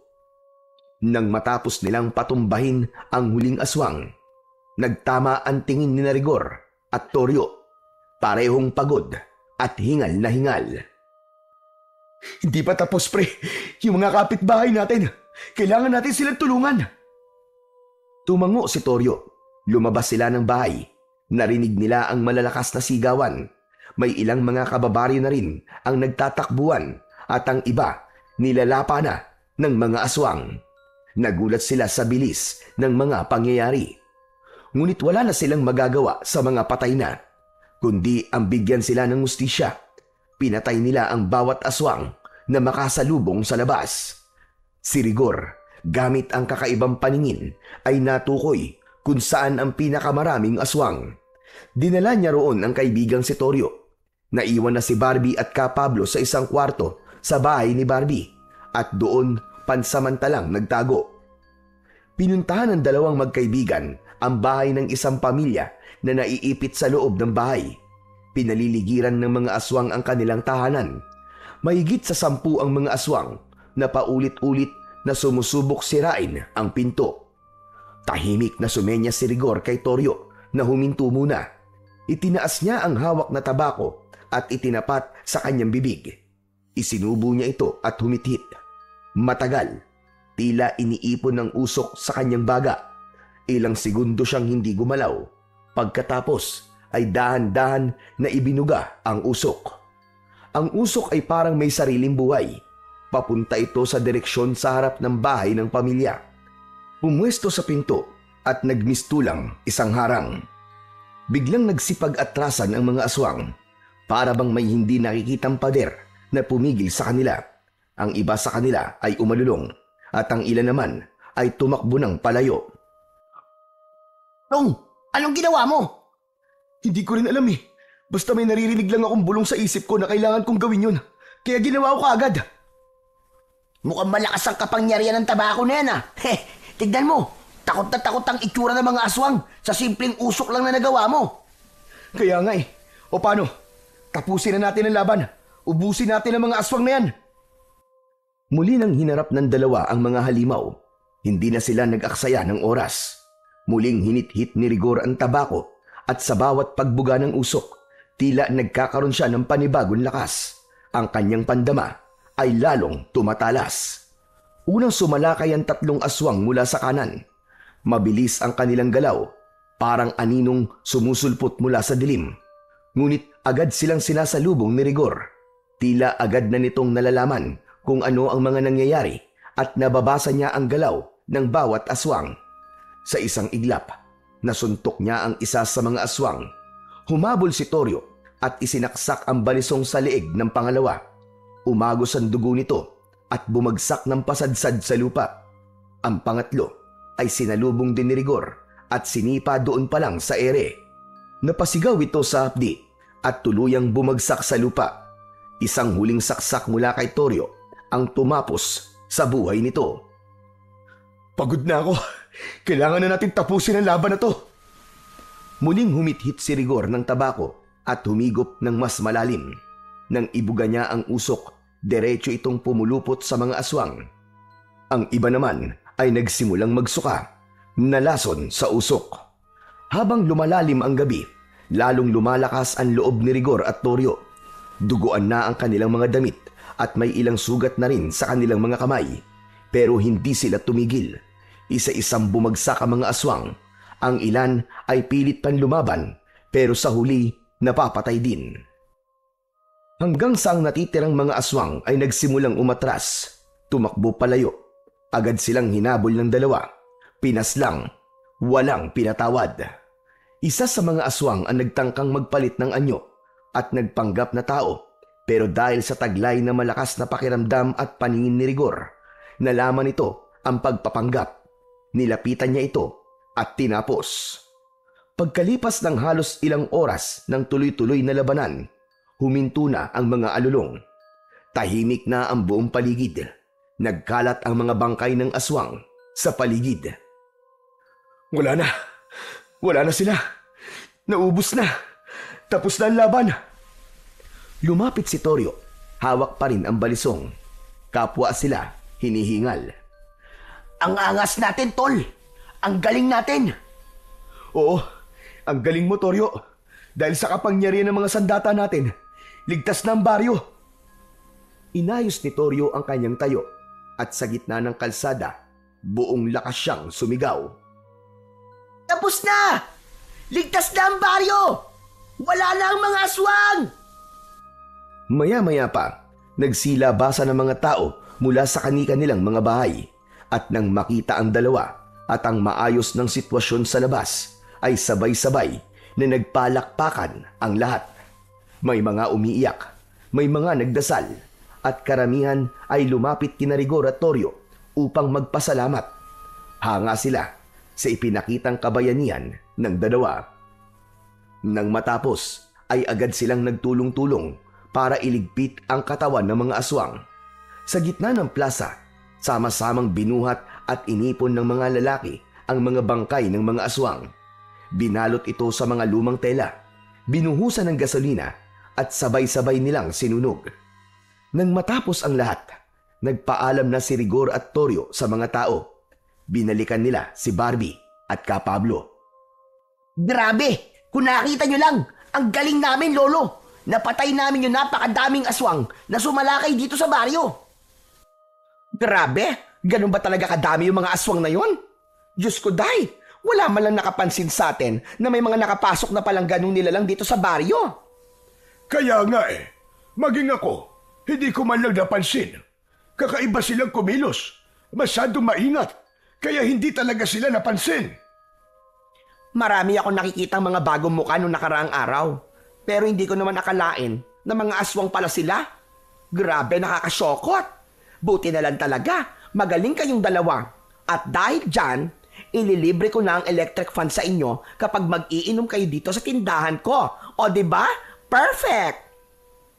Uy, ayos yun ah. Mapapasarap lalo ang inuman natin, pre. Granted na ang special request natin kay Barbie. Salamat Barbie Pero mukhang kailangan na namin magpaalam sa'yo. Ramdam ko ng pagod Inaantok na ako. Uy, antok ka na? Gusto nyo ba dito na lang kayo matulog? Ay nako, hindi na. Doon na lang kami sa bahay ng apo ko. Ako naman, uwi na muna ako sa bahay namin. Kailangan ko din masiguro kung ligtas ba ang pamilya ko. Kaya't nagpaalam na si Rigor. Pagdating sa kanilang bahay, maingat siyang kumatok. Nay! Tay! Ako po ito! Tahimik sa loob, pero maya-maya pa ay nakarinig siya ng kaluskos. Tapos ay gumalaw ang seradura ng pinto. Nang mabuksan ito, bumungad sa kanya ang mukha ng nag-aalalang ina. Pumasok siya sa loob ng bahay at nakita niyang ligtas naman ang lahat. Nagpasalamat siya sa Diyos dahil walang masamang nangyari sa kanila sa kabila ng kaguluhang nangyari sa baryo. Sa wakas, nang masigurong maayos na ang lahat, natulog na ang binata, ngunit bigla siyang naalimpungatan nang makarinig ng isang tinig. Rigor! Nang imulat niyang maigi ang kanyang mga mata, ay nakita niya ang sarili niyang nasa gitna ng bukid. Nasa ilalim siya ng puno ng balete. Nasa harapan niya ang kapre. Wala na itong sugat at mukhang nanumbalik na ang dati nitong lakas. Mabuti naman at magaling ka na. Oo nga pala. Heto na ang tabako mo. Tulad ng pangako ko sa iyo dati, ibabalik ko ito sa iyo. Pero gusto ko pala magpasalamat kasi malaki na itulong ng bagay na to. Dahil dito ay nailigtas ko ang mga kababaryo namin laban sa pagsalakay ng mga aswang. Walang anuman, Rigor. Pero hindi ako nagpakita ngayon para kunin yan. Mula na mapasa kamay mo ang tabako, iyon na yan. Hindi mo na kailangan pang isuli sa akin. Ibinigay ko talaga sa iyo yan. Ngayon ay tapos na ako sa pagbabantay ng kayamanan yan. Ikaw ang karapat-dapat na maging bagong tagapangalaga. Napakunot ng noo si Rigor. Inabot niya pa rin ang tabako, ngunit itinulak ng kapre ang kamay niya pabalik. Ibig mo sabihin, akin na talaga to? Oo, ang mutya sa loob niya, gamitin mo ng tama. Marami ka pang matutuklasang kapangyarihan niya. Hanggat dalisay ang layunin mo, hindi ka pababayaan ng mutya. Tumango si Rigor at muling pinasalamatan ang kapre. Pagkatapos ay biglang dumilim ang paligid. Sa muling pagmulat niya, maliwanag na ang paligid. Maingay na rin sa labas. Ang mga tao, panay ang kwento ng mga nangyari. Hindi makapaniwala ang mga magulang ni Rigor na nagawang iligtas ng kanilang anak ang baryo. Bumangon na siya. Agad niyang kinuha ang tabako at dahan-dahang binuklat ito. At tama nga ang nasa kanyang panaginip. May pulang bato sa loob nun. Agad niya itong dinala kay Mang Pablo. Mutya nga ito. Pambihira. Isa ka talagang pinagpala. Gumawa sila ng kwintas at ginawang palamuti ang mutya. Isinabit ito sa leeg ni Rigor. Nang maisuot ito ng binata, Nakaramdam siya bigla ng kapayapaan. Parang nawala ang lahat ng bigat sa kanyang puso at katawan. Nagkaroon siya ng kakaibang sigla na hindi maipaliwanag. Uy pre, subukan mo kayang tumaya sa wedding. Di ba sabi nila, maswerte ang tabako ng kapre? Tignan natin kung effective ba talaga maski ang mutya na lang ang nasayo. Hehe, di ba? Galing naman dyan ang lakas mo. Baka dyan din galing ang swerte. Ano na naman bang kalokohan ang pinagsasasabi mo, Toryo, dito sa kaibigan mo? Pambihira itong batang ire. Pamigil ka nga at baka mamaya dagukan kita. Si Lolo naman susubukan lang naman kung totoo Anong sabi ng kapre? Gamitin ito sa maayos na paraan. Walang nagawa si Toryo. Nang kontray na siya ng kanyang Lolo Pablo. Ngunit ng bandang hapon na, habang nakatambay ang dalawa sa tindahan ni Barbie, muling kinulit ni Toryo ang kaibigan. O na, sige na. Ang kulit nito. Tataya na ako sa wedding. Wala sa loob na tumaya si Rigor. Wala lang para sa kanya yun. Ni hindi nga pinag-isipan o pinag-aralan ang numerong tatayan. Kaarawan lang nilang dalawa ni Toryo. Pera para mag-donate sa kanilang kapilya. Nagbigay tulong din siya sa mga nasugatan at sa mga namatayang pamilya nang sumalakay ang mga aswang. Ang natira namang pera ay nagpakain siya sa kanyang mga kapitbahay. Makalipas ang ilang taon, tuluyan na ngang nagbago ang buhay ni Rigor. Ganon din si Toryo. Hindi na siya ang dating lasenggo na palaging nakatambay sa tindahan. Sila ay naging isang huwarang mamamayan na. Masipag at maaasahan. Araw-araw, makikitang tinutulungan nila si Ka Pablo sa mga gawain nito sa pag-aalbularyo, sa paggagamot ng mga taong may sakit, at iba pa. Magkaagapay ang dalawang magkaibigan sa pagbabantay sa baryo. Hindi lang laban sa mga masasamang elemento, kundi pati na rin sa mga nilalang o tao na maaaring maghasik ng lagim sa baryo. Tuwing gabi, pinangungunahan nila ang pagroronda at pag-iikot sa lahat ng sulok. Kasama nila sa bawat pag-ikot ang ilang kabataang na-inspire sa kanilang kwento. Mga dating pasaway, pero ngayoy aktibong tanod na rin sa barangay. Tinuruan nila ang mga ito kung paano magbantay, maging disiplinado at magmahal sa sariling lugar. Si Ka Pablo naman, bagamat may edad na, ay laging nasa likod nila bilang tagapayo at gabay. Tinitiyak ang kaligtasan ng lahat at upang hindi na maulit ang pagsalakay ng mga aswang. At dahil sa pagsisikap nilang lahat at pagtutulungan, ang baryo ay unti-unting naging mas maayos, mas tahimik at mas ligtas. So yun na nga po mga idol. Sana po ay nagustuhan nyo ang ating kwento sa araw na ito. Ngayon naman po, ay dumako na po tayo sa inyong pinaka-nire-request at pinaka-hinihintay na shoutout portion. Ano pa pong hinihintay natin? Ito na po. Shoutout po at maraming salamat, Christy Odiña from San Jose, Belmonte, Bulacan. Shoutout po, Morales Alma, maraming salamat po sa inyong pakikinig. Shoutout po, Roslyn Libatan, maraming salamat po. Shoutout po, Marilyn Mikua from Singapore. Shoutout po, Salvador Vlog from San Juan City. Shoutout po, Banji Daging from Baybay Leyte. Shoutout po, Risa Palulan from Singapore. Shoutout po, Rosalie Royo, maraming salamat po sa inyong walang sawang suporta at pakikinig. Shoutout po, CJ Apolonio from Nueva Vizcaya. Maraming salamat po sa inyo dyan sa Nueva Vizcaya. Shoutout po, Bingbing Susaya. Shoutout daw sa mga magtutubig. Maraming salamat po. Enjoy po kayo sa araw-araw. Shoutout po, Mark Dane Salgado. Shoutout po, Tingo Mahinay. Shoutout po, AJ Ibanez. Maraming salamat po. Shoutout po, June Mark Balog. Rani Galana from San Rafael, Bulacan. Yan Real. Romeo Rivera from Manila. Shoutout po at maraming salamat, Daisy Quintos. Pinapa-shoutout din po niya, Quintos Family, Sabiano Camarin, Caloocan. Shoutout po, Eugene Omingo from Tanay Rizal. Hello po sa inyo dyan sa mga taga Rizal.